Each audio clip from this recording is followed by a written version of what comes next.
செல்லை சுவிட்ச் ஆஃப் வேற பண்ணி வச்சுருக்கா. லேண்ட்லைனுக்கு அடிப்போம். ஐயோ, இது என்ன 2-3 தடவை அடிச்சுமே அவர் அப்பாலாம் எடுத்துகிட்ருக்காரு. டேய் ராமு, லேண்ட்லைனுக்கு நீ தான்டா அடிச்ச? நான் செல்லை சுவிட்ச் ஆஃப் பண்ணியிருக்கேன்னு தெரிஞ்சு நீ போய் லேண்ட்லைனுக்கு அடித்தா என்னடா அர்த்தம்?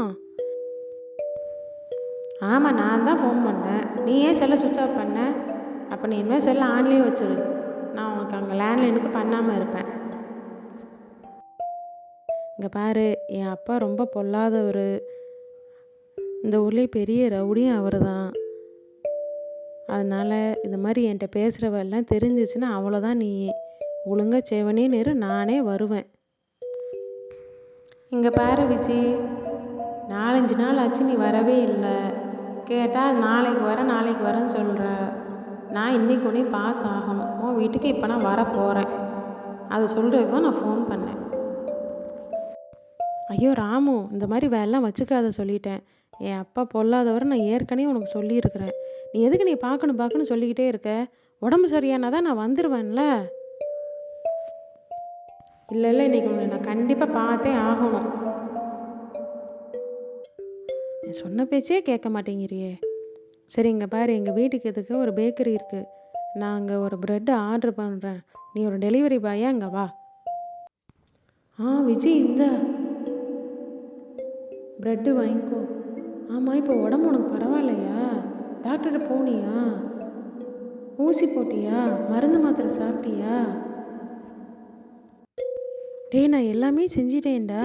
இப்போ உடம்பு எவ்வளோ பரவாயில்ல, டயர்டாக இருக்குடா. அதனால தான் நான் வீட்டில் இருக்கேன். நான் டாக்டர்கிட்ட போயிட்டேன், மாத்திரை போட்டுட்டேன், எல்லாம் செஞ்சிட்டேன்டா. ஏன்டா இப்படி என் உயிரை வாங்குத? டயர்டாக இருந்தால் நீ அங்கே வந்து ரெஸ்ட் எடுத்துக்கலாம். நீ வா. டேய், வேலை பார்க்குற இடத்துல எப்படிடா ரெஸ்ட் எடுக்க முடியும்? என்னடா நீ பேசுகிற? வெயிட் பண்ணுடா, ஒரு 2 நாளில் நானே வந்துடுவேன்டா. பாய், இப்போ நீ கிளம்புடா. என் அப்பா பார்த்தானா கொன்னே போடுவார். கிளம்பு. ஆமாம், என்ன நடக்குது இங்கே? என் பொண்ணு எப்போவுமே செல்லை பார்க்கவே மாட்டேன். இப்போ அடிக்கடி செல்லை பார்க்குறா. லேண்ட்லைன் ரிங் அடிக்குது, போய் எடுத்தா கட் ஆகிடுது. என்னமோ தப்பு நடக்குது. டேய், இங்கே வாங்கடா. டேய் டேய் என் பொண்ணுக்கிட்ட ஏதோ மாற்றம் தெரியுதுடா. ஏதோ தப்பு நடக்குன்னு தெரியுது. கொஞ்சம் என்னன்னு விசாரிச்சுட்டு வாங்கடா. சரிங்க ஐயா, நீங்கள் ஒன்றும் கவலைப்படாதீங்க. என்ன நடக்குதுன்னு விசாரிச்சுட்டு உடனே வந்து சொல்லுங்க ஐயா. ஐயா, நாங்கள் போய் விசாரிச்சோம் ஐயா.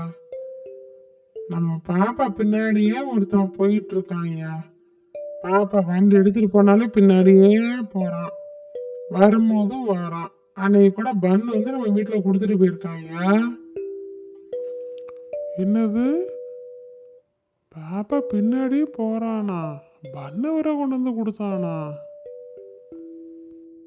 ஆமாங்க, இந்த பாருங்க, இப்ப கூட இருந்தா எதுக்கு நிக்காம பாருங்க, வீட்டு வாசலுக்கு நேரம் எதுக்கு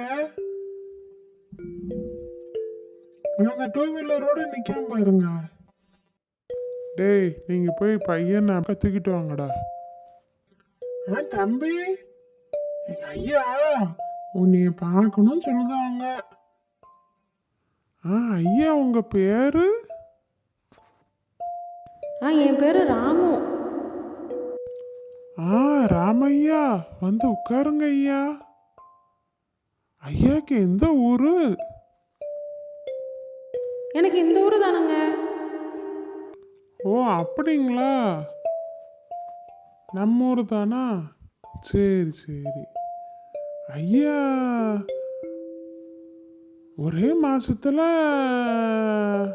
ஒரு பொண்ணை கரெக்ட் பண்ணிட்டீங்க போலயே. ஐயாவோட அப்பா பிஸ்னஸ் மேனா?